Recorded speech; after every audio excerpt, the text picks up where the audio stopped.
Hello, my name is Tabitha Smale, and thank you so much for watching my presentation about my action research project.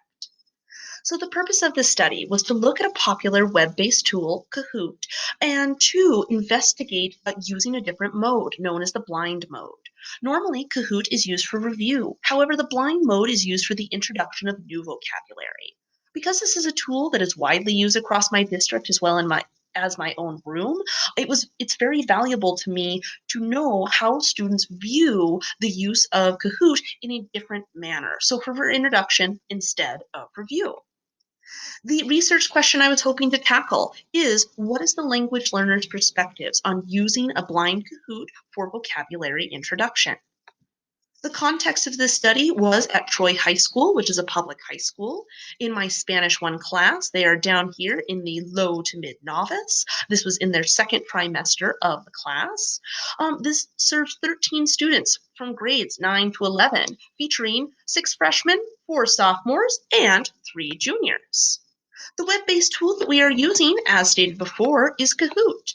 So the blind mode of Kahoot, rather than reviewing information, students have never seen these vocabulary terms before, and they are using a clue, a video, a photo, or a written description in order to determine which of these terms fits with that clue. This is really having students use their prior knowledge, such as the verb ir, juegos de mesa, tambores, but also cognates such as el tenis. I do preface to students that they are not being graded on how they actually perform on the Kahoot, but the notes that they take. Looking a little bit further into the web-based tool, we can see the use of a photo clue here within this question. This is what it will look like when the correct question is displayed. This is the point in time in which students would take notes. And then we also see the competitive nature of the game, something that my students noted as a positive for them.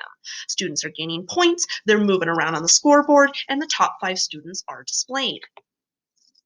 The data was collected in 2 ways for this study through Google Forms, and this is how we addressed our survey questions, such as what did you like or dislike about Kahoot? Was it an effective tool for this purpose? Have you used it before? What prior training would be needed? And then I also pulled information from the Kahoot website, which shows each question students performed and how many questions had correct, how many questions they had incorrect. There are 4 major conclusions that I pulled from this data analysis. So it seems that overall, students really did view Kahoot positively. And I am seeing this through 100% of students felt positive about their performance using Kahoot. 92% of students said they enjoy using Kahoot. And in fact, when asked what they dislike, 46% of students couldn't find anything at all. When students were just asked for comments, questions, concerns, students responded 30% of the time in order to reinforce how much they enjoyed using Kahoot. So overall, students do have a positive perspective, and it's very likely, as we see with 53% of our students, that the gamification of information may lead to that positive perspective. As we narrow in on the blind Kahoot and its efficacy, 92% of students did see Kahoot as an effective tool for introducing vocabulary. Across our survey data, the term blind was used 8 times.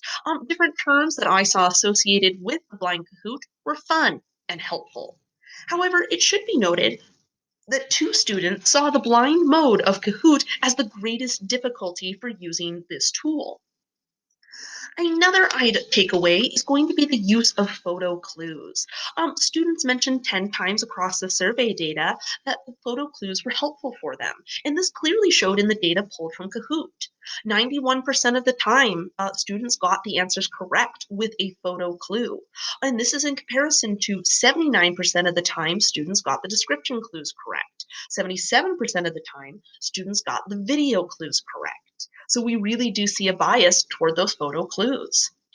The last takeaway that I had was the timing. Students really mentioned timing as one of their difficulty, and this was mentioned 10 times across a variety of survey responses. Students noted that they were either not fast enough, the information went by too fast, they were not able to read the question, and I'm going to address this in the pedagogical implications. First and foremost, it really does seem that the blind game mode is something that can be used for introduction of new vocabulary. And I'm truly basing this on the fact that 92% of the students saw it effective and 100% of the students felt positive about their performance. With timing, a way to increase positive perspective and decrease difficulty would be to increase the time for each question. However, I would like to open this up to further research and using quantitative data and student perspective. So that way we're kind of reaching the sweet spot and not losing the competitive edge of Kahoot that so many students enjoy. Another pedagogical implication are the use of photo clues and how beneficial those are for students to identify vocabulary. The very last implication that we have is Kahoot is a tool that is easy for students to use. It seems to be that way in my district, and my guess is I am not the only one. I am basing this on the fact that were satisfied with their performance and that 100% of students did not need prior training. Thank you so much for listening to my presentation.